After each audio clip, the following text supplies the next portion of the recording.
اپنے گھروں کی معاشرت نبی والی لاؤ، ایک دوسرے کی تعریف کرو، ایک دوسرے کی حوصلہ افزائی کرو۔ سبحان اللہ۔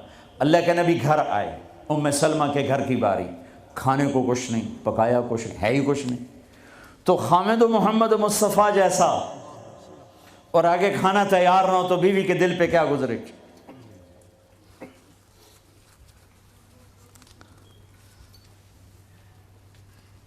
آپ نے پوچھا ام سلمہ کھانا کھانے کو کچھ ہے؟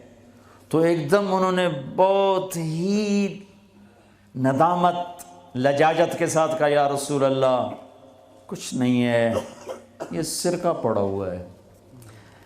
اب سرکہ کیا کہتے ہیں انگریزی میں؟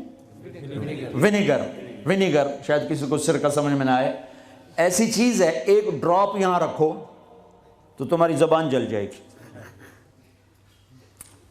ہاف ٹی سپون لو تو تمہارا سارا گلا چیر کے رکھ دے گا۔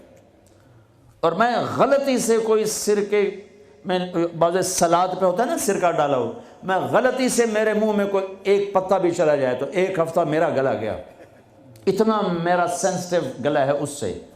سرکہ کوئی کھانے کی چیز؟ انہوں نے تو عاجل، یا رسول اللہ بھائی ایک سرکہ ہے، ہائے ہائے ہائے ہائے۔ آگے میرے نے کہ سرکہ بھی کوئی کھامن دی شاید، تو اتنا ہی نہیں پتا بھائی سرکہ کھامن دا نہیں ہوتا۔ میرے نبی نے فرمایا ہو نعم الادام الخل، ام سلمہ سرکے جیسا تو سالن ہی کوئی نہیں، ہے سرکے جیسا تو سالن ہی کوئی نہیں۔ کیسے اپنی بیگم کو شرمندگی سے نکالا اور احساس کمتری سے نکالا، سرکے جیسا تو سالن ہی کوئی۔ جس گھر میں سرکہ ہے انہیں کسی سالن کی ضرورت ہی کوئی نہیں۔ یوں حوصلہ بڑھایا جاتا ہے۔ یہاں تو چونکہ وہ مقابلے کی ٹکر، یہاں بیویاں بھی ڈاڈی ہیں خوب، اور تو یہاں تو ان کی اپنی کونسلز بنی ہوئی ہیں۔ تو میں مسلمان عورت کو کہتا ہوں، چونکہ یہ میری بات آگے جا رہی ہے، آپ میرے سامنے بیٹھے ہو، ایک دوسرے کو عزت دو، برداشت کرو۔ میرے نبی نے فرمایا بہترین مسلمان وہ ہے جو بیوی سے اچھا سلوک کرتا ہو، اور بیوی سے فرمایا میری شریعت میں سجدہ ہوتا تو بیوی سے کہتا خامند کو سجدہ کر۔ بہترین صدقہ اولاد کی تربیت ہے۔ پورا گھر میرے نبی نے نقشہ بنا، ہر ایک کی قیمت بتائی۔ ماں تیرے قدموں تلے جنت، کہ کاش میری ماں زندہ ہوتی، تم دیکھتے میں کیا کرتا، میں عشاء کی نماز کے مصلی پر ہوتا، میں سورۃ فاتحہ پڑھ رہا ہوتا، ادھر سے آواز آتی میری ماں کی محمد، تو میں نماز توڑ کے کہتا لبیک اماں جان۔ باپ کا تیرے جنت کا دروازہ ہے، باپ تیری جنت کا دروازہ ہے، کھولنا توڑنا نہیں، کھولنا توڑنا نہیں، توڑ دیا تو جنت میں نہ جا سکو گے۔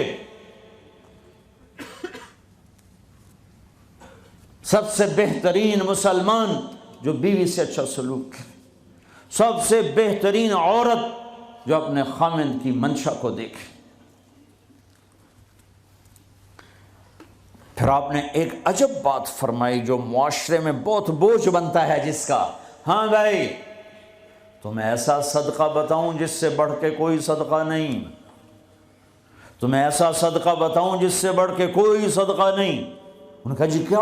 کہا الابنۃ المردودہ، جس کی بیٹی کو طلاق ہو گئی یا بیوہ ہو گئی اور گھر واپس آ گئی ماں باپ کے، یا ماں باپ نہیں ہے تو بھائی ہیں، وہ ایک بوجھ بنتی ہے ماں باپ پر بھی، اور بھائی تو ویسے ہی باغی ہو جاتے ہیں۔ میرے نبی نے فرمایا اس بچی پہ خرچ کرنا کائنات کا سب سے افضل صدقہ ہے۔ گھر، ایک گھر کیسے چلتا ہے؟ ہمارے ہاں پنجاب سندھ بلوچستان سرحد میں بہنوں کو وراثت میں کوئی حصہ نہیں ملتا، سب بھائی کھا جاتے ہیں۔ میرے نبی نے فرمایا جس کو اللہ نے 2 بہنیں دیں اس نے ان کا حق ادا کیا، شادی کی، حق ادا کیا۔ ماں باپ کی وراثت میں سے ہوتا ہے اگر میں نے کوئی خود کمایا ہے اس میں بہنوں کا حق نہیں. ماں باپ سے اگر 1 روپیہ بھی آیا ہے تقسیم کیا جائے گا. جس نے بہنوں کا حق ادا کیا، شادی کی حق ادا کیا، اس پہ جنت واجب ہو گئی. جس کو اللہ نے 3 بیٹیاں دیں، اس نے ان کی ڈولی اٹھائی، وہ جنت میں میرے ساتھ یوں ہوگا. ایک بولے. اگر 2 ہوں، کہ جس نے 2 بیٹیوں کی شادی کی وہ بھی ایسے ہوگا. اللہ بھلا کرے. ایک صحابی کا کہ جس کی 1 ہو، کہ جس کی 1 ہے، اگر اس نے اس کو عزت سے رخصت کیا تو وہ بھی میرے ساتھ ایسے ہی ہوگا. پھر کئی بچیوں کو طلاق پڑی ہے کہ اس کو بیٹا نہیں ہوتا. یہاں آنے سے پہلے کا واقعہ، پنڈی سے بچی رو رو برا حال اس کا. میں تو فون سنتا ہی نہیں ہوں ایسے کہ میرا تو کلیجہ پھٹ گیا ہے. ہے کہنے لگی کہ سسرال نے کہا تھا بیٹی ہوئی تو طلاق دے دیں. تو میں نے کہا اس میں میرا کیا قصور ہے، اور بیٹی ہی ہوئی اور مجھے طلاق پڑ گئی اور میں گھر آ گئی 22 سال کی عمر میں. بیٹی دینے والا اللہ اور ظلم کرنے والا سسرال. میرے نبی کو اللہ نے بیٹے دے کے اٹھا لیے. قاسم اٹھا لیے، عبداللہ اٹھا لیے، ابراہیم اٹھا لیے. 4 بیٹیاں دی، 3 زندگی میں اٹھا لی. زینب، ام کلثوم، رقیہ، تینوں آنکھوں کے سامنے چلی گئیں. فاطمہ سے نسل چلی. آپ نے فرمایا لوگوں کی نسل بیٹے سے چلتی ہے، میری نسل میری بیٹی فاطمہ سے چلی. اس لعنت کو دھویا. عورت کا کیا قصور ہے اگر اس بیچاری کو بچیاں ہو رہی ہیں؟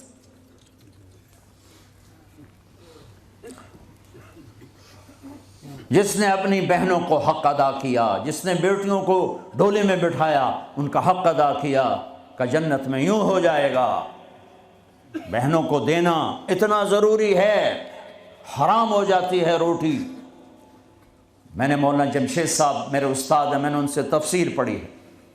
میں ایک دن شہد کی بوتل لے کر گیا، پرانی بات ہے 76-77. میں نے کہا حضرت یہ ہدیہ ہے. فرمایا کہاں سے لائے ہو؟ میں کہا جی میرے اپنے باپ کا ہے. فرمایا تیرے باپ نے اپنی بہنوں کو، تیرے باپ نے اپنی بہن یعنی میری پھوپھیوں کو، تیرے باپ نے اپنی بہنوں کو زمین میں سے حصہ دیا تھا؟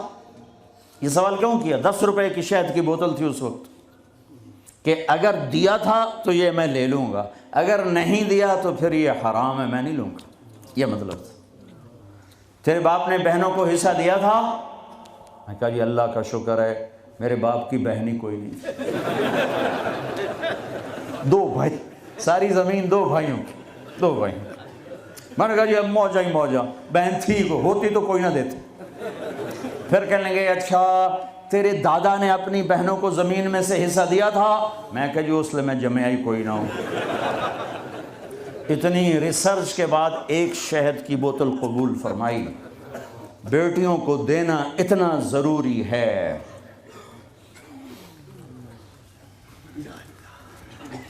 میں اپنے نبی والی معاشرت قائم کرو، اپنے نبی والی معاشرت قائم کرو.